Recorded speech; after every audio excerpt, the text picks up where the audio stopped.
Governor Casey? Yeah, TV5 News Live.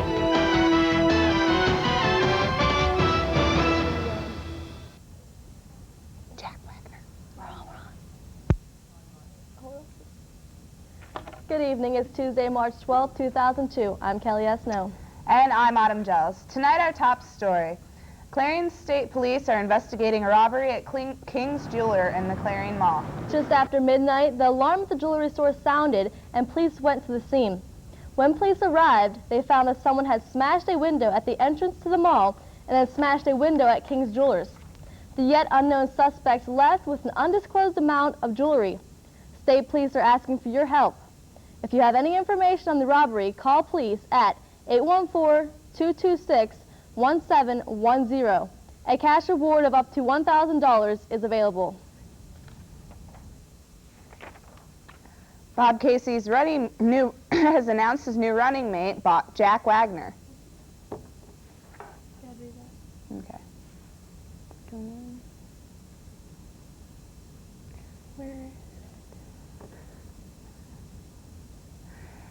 Interesting tonight, just within the last hour, Auditor General Bob Casey, Jr. announced that he selected State Senator Jack Wagner as his running mate for the fall election.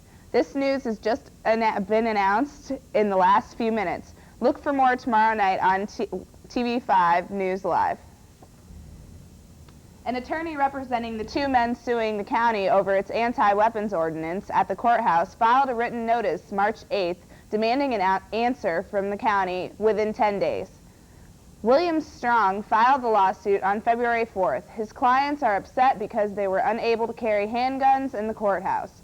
Strong stated there are no state laws prohibiting the lawful possession of handguns in the courthouse. The suit names Commissioners Donna Hartle, David Seifert, Butch Campbell, and County Sheriff William Peck as defendants. Tomorrow, Clarion County Commissioners are expected to approve a contract with the Eads Group of Clarion to conduct a feasibility study of the old hospital building. The study will hopefully be completed by April 1st. Many of the offices which will occupy the space in the old hospital receive reimbursement for rent. The officers will continue to receive rent reimbursement while housed in a building the county is paying a mortgage on. The county is not required to secure bids for professional services. A corpse found in Jefferson County is promoting a special investigation. The Troop C cold case team of the Pennsylvania State Police were called to investigate the death. Donald Johnson, a 73-year-old man, was found in the backyard of Kennedy Wholesale Plumbing and Heating in St. Falls Creek Borough, Jefferson County. He was found in the weeds by his neighbors. The coroner ruled the death a homicide, and the pathologist's report indicated the victim died as a result of a blunt force trauma to the head and neck. The funeral for Tech Sergeant John Chapman was held today in Windber, Pennsylvania at St. Elizabeth and Seton Church. The 36-year-old airman was one of 7 soldiers killed in Afghanistan last week during 2 separate attacks against MH-47 Chinook helicopters. Chapman was involved in Operation Anaconda. He was born and raised in Windsor Locks, Connecticut, but his wife Valerie is from Windber. There are plenty of questions, but few answers after this morning's deadly shooting at a Long Island Catholic church. This afternoon, the suspect turned himself into the police. Police say the man entered the sanctuary of Our Lady of Peace Roman Catholic Church in Lynbrook, New York, during morning mass and fired at least 6 shots from a rifle, hitting the priest and an elderly female parishioner. Both victims died. An inspector with the Nassau County Police spoke about the fatal shootings in a news conference earlier today. Prosecutors and defense attorneys wrapped up their cases today in the capital murder trial of Andrea Yates, the Houston mom who killed her 5 children last summer. The jury returned their verdict just over an hour ago and found Yates guilty on 2 capital murder counts. CNN's news source correspondent Lillian Kim joins us from Houston with more on today's closing arguments.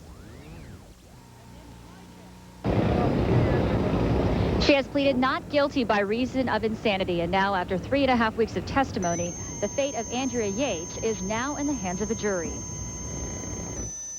Under heavy medication, Andrea Yates entered the courtroom displaying a stoic demeanor. And now the jury must decide. Did Yates know right from wrong when she drowned her 5 children in the family's bathtub last June? This case is about the law on insanity. In their closing argument, prosecutors acknowledged Yates suffered from severe mental illness at the time of the killing, but maintained she was aware that her actions were wrong. It's not that I am without sympathy. It's not that you are without sympathy. But what you're asked to do at this point is decide this case on the facts and the law, not sympathy for Andrea Yates. The defense attorneys insisted Yates was a loving mother who was so ill that she believed drowning her children would save them from hellfire and damnation. Common sense, ladies and gentlemen. Does a loving mother kill her 5 children if she knows it's wrong? If convicted, the 37-year-old former nurse faces life in prison or death by lethal injection. If jurors find Yates not guilty by reason of insanity, she would then be sent to a mental hospital for an undetermined time. But Texas law prohibits defense attorneys from telling that to the jury. The panel is made up of 8 women and 4 men, 7 of whom have children. 2 have degrees in psychology. Texas, by the way, leads the nation in executions, and Houston leads the state in sending people to death row. Reporting from Houston, Texas, I'm Lillian Kim. Now to you. Once again, the jury did reach a verdict and Yates was found guilty on 2 capital murder counts. The jury reconvenes tomorrow for the sentencing phase of the trial. Starting tomorrow and every Wednesday, Thursday, and Friday, you'll be able to get more TV5 news. If you live on the Clarion University campus, you can watch a retelecast of TV5 news Wednesday, Thursday, and Fridays at noon. It's another way, just another way TV5 is covering Clarion and our world for you. Up next, a look back at the 6-month anniversary of the September 11th attacks. And it's spring break season. Find out how to keep your kids safe. But first, it's your turn. Your turn to tell us how you feel. Just send us an email or call us here at TV5 and let us know what you think of our shows.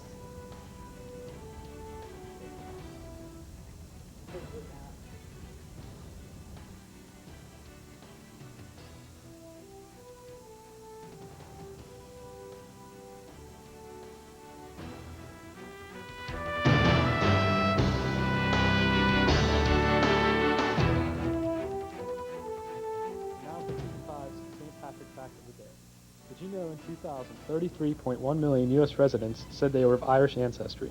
This number is 9 times the population of Ireland itself. TV5 News Live will continue after this.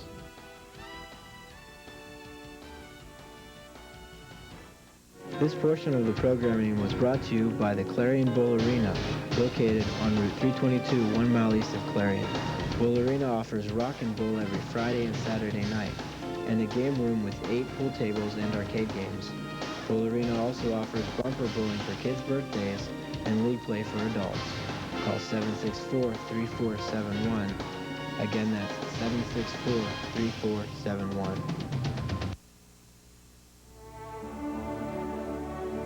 What is a hero? Are heroes born, or are they made?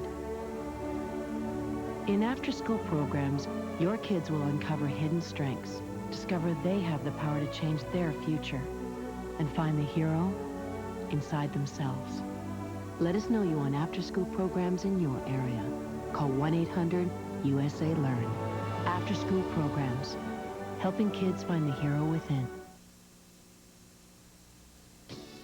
This portion of the programming was made possible through a grant by the Captain Loomis Hotel and Restaurant. The Captain Loomis Hotel and Restaurant is located at 540 Main Street in Clarion and offers dining as well as a nightclub. The restaurant and nightclub are open 7 days a week for your convenience. Call the Captain Loomis Hotel and Restaurant, 226-8400.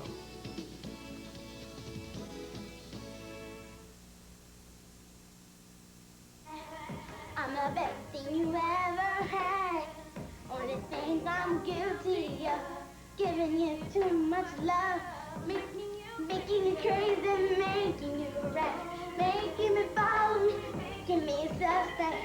Seem to think I'm playing her game. Don't you know her?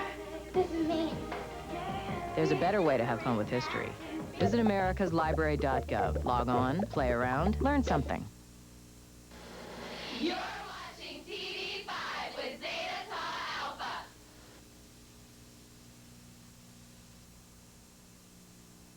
Alpha. You're watching Clarion's very own TV5 News Live.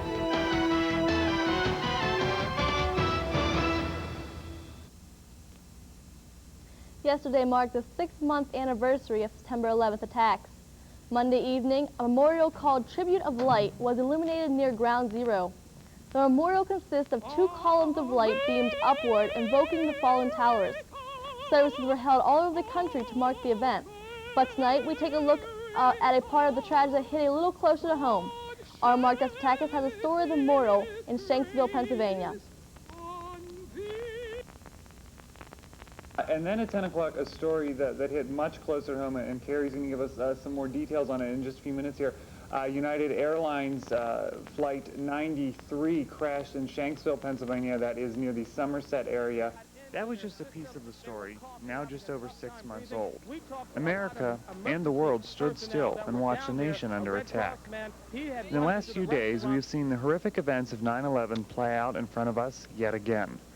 But we are also looking forward. 6 months after United Airlines Flight 93 crashed into a rural Pennsylvania field, its passengers and crew were honored Monday as heroes who gave their lives to prevent an even greater tragedy. People crowded into the United Methodist Church in Shanksville for a multi-denominational service honoring the 40 victims of the September 11th crash. Candles were lit as the names of victims were read. People also gathered for a ceremony at the crash site. A children's choir sang, and red, white, and blue paper angels were placed at the edge of the field. A memorial was set up in Shanksville, and the people of this small town have taken on the task of tending to it. One thing that will likely happen, a permanent national memorial will eventually be erected with a permanent professional staff. Until then, the volunteers of Shanksville will continue their work come snow, rain, or shine. These people telling you exactly what went on, how it happened, with the Shanksville Volunteer Fire Department, the EMSs, all the, everything that went on. You need these kind of people. It's amazing. I think it's a good thing that they've done. They need to keep this, and so everybody can be reminded that we're just not quite as safe as we all thought we were. Congressman John Murtha, who represents the district where the plane crashed, said he will introduce legislation to instruct the Interior Department to plan, finance, and construct a suitable memorial for the victims. It's a sacred site. The coroner and the commissioners and the survivors have convinced me this is hallowed ground. So today I'm announcing legislation to establish a monument to the heroes of Flight 93. Residents of the small town of Shanksville, Pennsylvania were affected by the tragedy of 9/11 right in their backyard. And now those same residents are doing their part to help all those who were affected by 9/11. Mark Despotakis, TV5 News. President Bush is looking for a few good volunteers. He is in Philadelphia today pushing his USA Freedom Corps initiative. The president's asking every American to give 4,000 hours in volunteer work during their lives, or the equivalent of 2 years' service. During his visit to Philly, Mr. Bush also toured the People's Emergency Center, which provides housing and daycare and job training for women. The president took time out to sing Itsy Bitsy Spider with homeless toddlers at the shelter. He also spoke to the audience of service groups at the Kimmel Center for the Performing Arts, outlining new ways Americans can help their communities. President Bush says interest in volunteerism has risen since his first announcement, his initiative during the State of the Union address. The United States could have a new warning system, a very colorful one. Homeland Security Director Tom Ridge announced the new advisory plan today. Colors are used in the system, with red being the most severe threat to the nation and green being a low risk. He says the nation is now in code yellow. Each color triggers a different response by federal, state, and local agencies. Ridge says the Attorney General would decide the level of threat and then consult with the Homeland Security Council before going public. The Immigration Naturalization Service is in thick of an embarrassing situation. Yesterday, 6 months to the day after the September 11th attacks, a Florida school was notified 2 of the suspected hijackers had been approved for student visas. The letters served as notification that 33-year-old Mohammed Atta and 23-year-old Marwin Al-Shahi would be allowed to change their visa status so they could take a professional pilot program. An INS spokesman says the letters are embarrassing, but he adds they serve to illustrate the point the current system for tracking international students is outdated. A former ISN district director says it looks as though this was a case of the right hand not knowing what the left hand was doing. Clarion University students just returned from spring break, but for many students across the country, this week marks the beginning of spring break with its annual traditions of kicking back and cutting loose. In response to recent reports of heavy teenage drinking, experts remind parents that they yield a lot of influence over their children.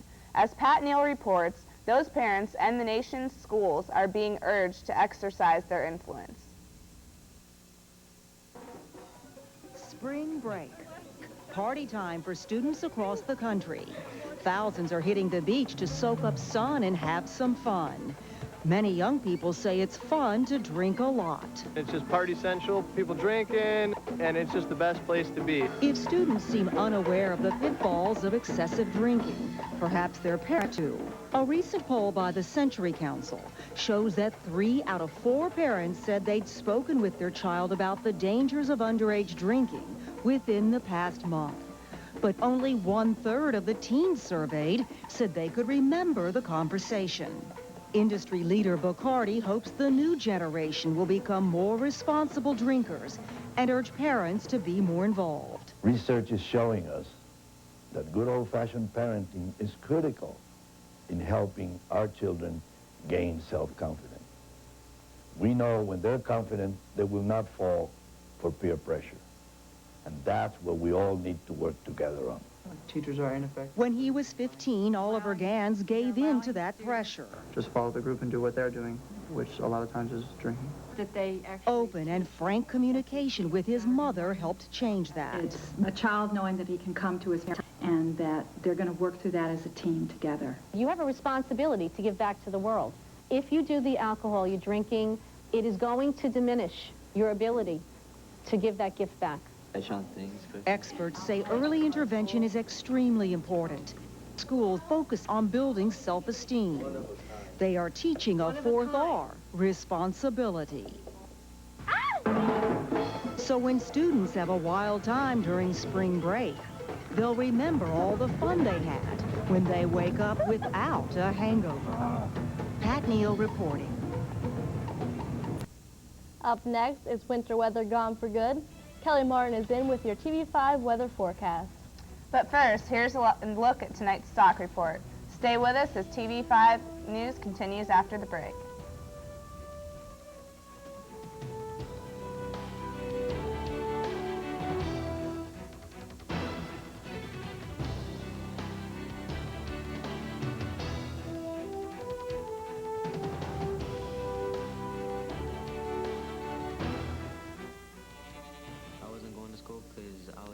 Making money stealing cars.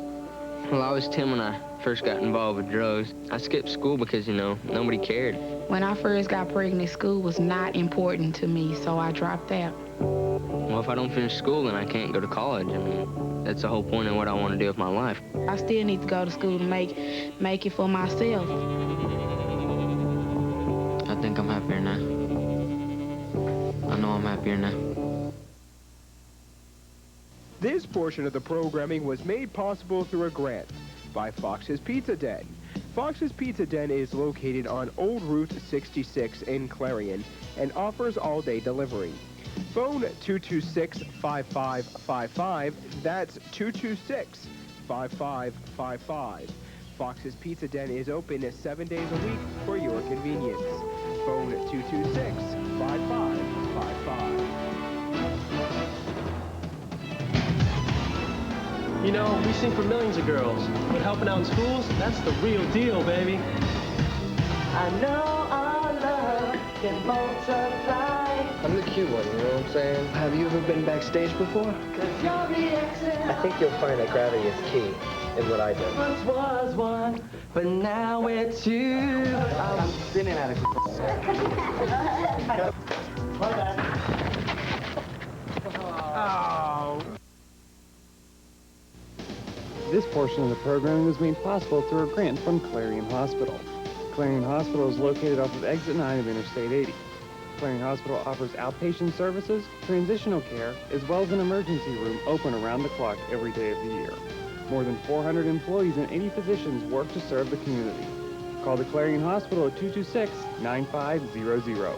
Clarion Hospital, providing health care to Clarion County and surrounding communities since 1954.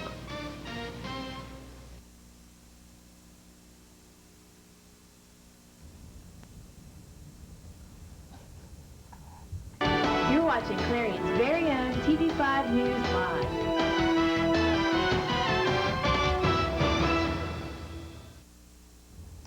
So, Kelly, do you think we can say goodbye to that snow for good?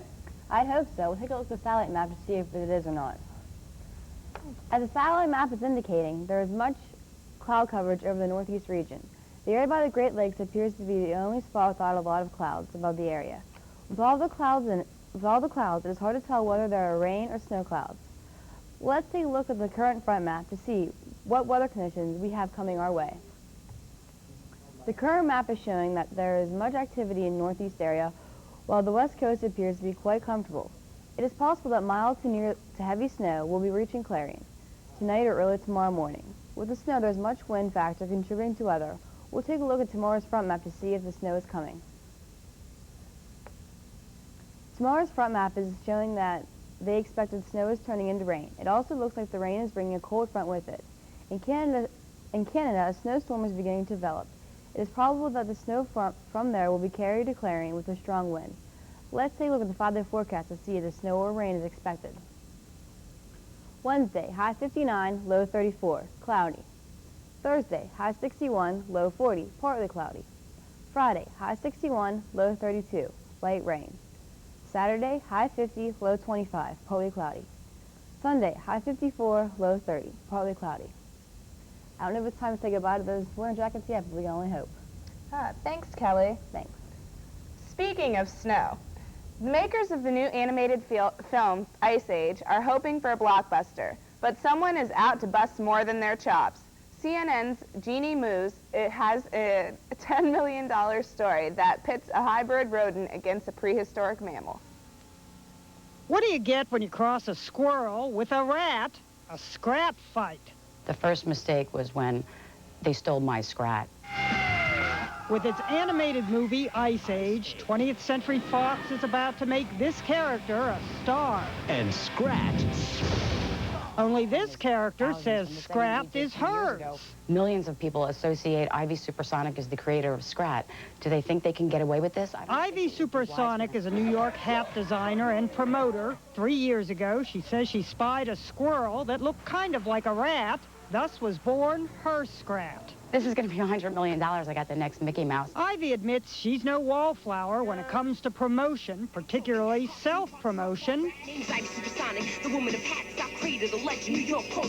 Over the years, Ivy churned out Scrat banners, T-shirts, stickers, even a Scrat mouse pad, and a puzzle. Is that the nose or the... This is the nose. Oh, that's the eye. Look. She pitched her character to entertainment executives from coast to coast, and then what to her wondering eyes should appear?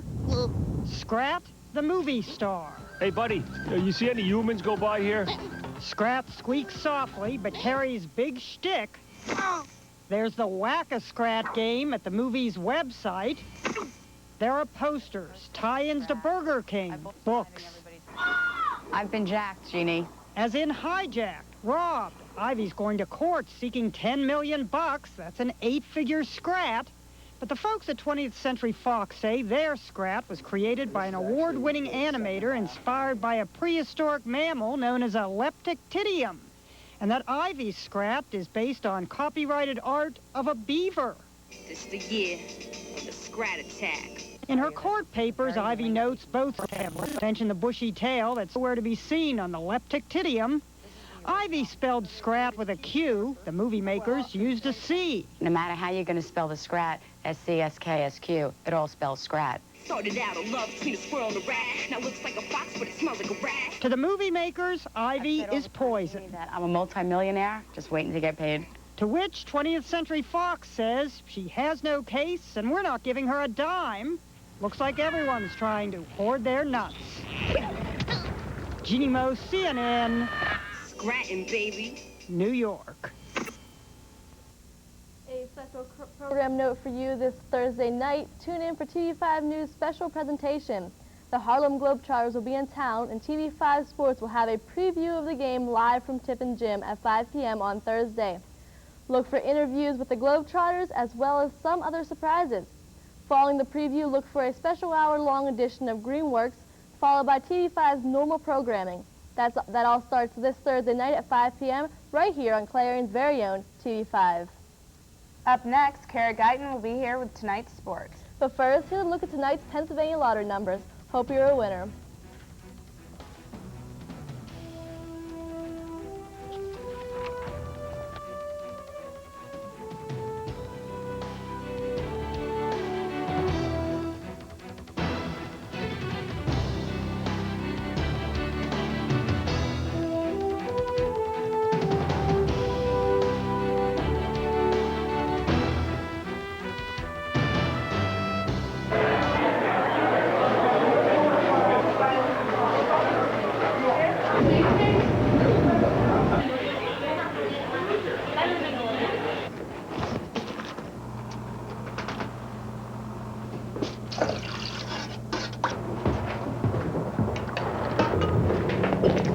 I don't want to eat. Come on, just one bite.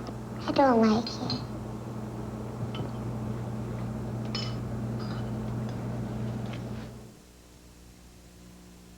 This portion of programming is sponsored by Reese Brothers, located in Drake Square Building in Oil City.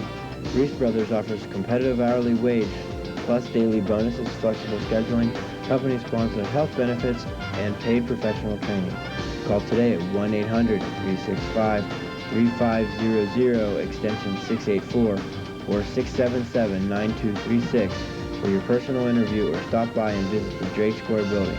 Reese Brothers, where integrity and technology connect. Hear the one about the rabbi and the reverend who like to party?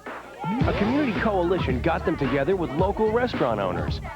Now they host drug-free kids parties. These guys know how to party. It's just one example of what community coalitions can do. But it's not the only way to keep kids away from drugs. Visit helpyourcommunity.org to find out what your group can do. Because you get more when you get together. Wardrobe for some TV5 News staff provided by Fashion Bug, located in the Clarion Mall. Whether you're looking for junior trendy or fashion for women, they have it all with many different styles. Fashion Bug also offers a wide selection of accessories. Fashion Bug is located in the Clarion Mall, just off exit 62 off Interstate 80. Open Monday through Saturday, 10 a.m. till 9 p.m., and Sunday from noon till 5. Well, Kara, I understand that you have some wrestling news to tell us about. Yes, I do. Thank you, Kelly. Clarion University wrestlers Eric Mauser and John Testa won individual titles on Sunday, and Rad Martinez finished second as the Golden Eagles scored 66 points, qualified 4 wrestlers for the NCAA Division I Nationals, and placed 6th as a team in the 27th Annual Eastern Wrestling League Championship, March 9th and 10th. Testa won his 2nd straight Eastern Wrestling League heavyweight title and upped his season record to 32-5 in winning his weight class. Mauser won his title at 197 pounds in impressive style, upsetting #1 seed David Schuneman of Edinburgh, 6-3 in the finals. The NCAA tournament is scheduled for March 21st through the 23rd in Albany, New York. Kyle Cathcart's bid for a 3rd straight state wrestling title came up a bit short. Clarion area's Cathcart lost to Maplewood's Josh Wilcox 12-5 in the finals of the Class AA 189-pound state wrestling championship March 9th. President Bush honored the nation's champions in college sports. The president met with the top teams in the NCAA at the White House Tuesday. The teams included University of Miami football and baseball, University of North Carolina men's soccer, Santa Clara women's soccer, Stanford women's volleyball, Arizona women's softball, and the University of Kentucky cheerleaders. Darryl Strawberry was jailed today for breaking a rule at the drug treatment center where he has been serving an 18-month sentence. Strawberry, who turned 40 today, is at the Marion County Jail and has been kicked out of the drug treatment program at Phoenix House. That's all for the TV5 Sports Report. Back to you, Kelly and Autumn. Thank you. That's all for the news tonight. Join us tomorrow night at 7 with Jackie Nealon and Pat Grace. Coming up next, an encore presentation of Feedback with Mark Despotakis. Mark will be talking to political analyst Dr. Notu. For everyone here at TV5 News, I'm Autumn Gels. And I'm Kelly Esno. Have a good night.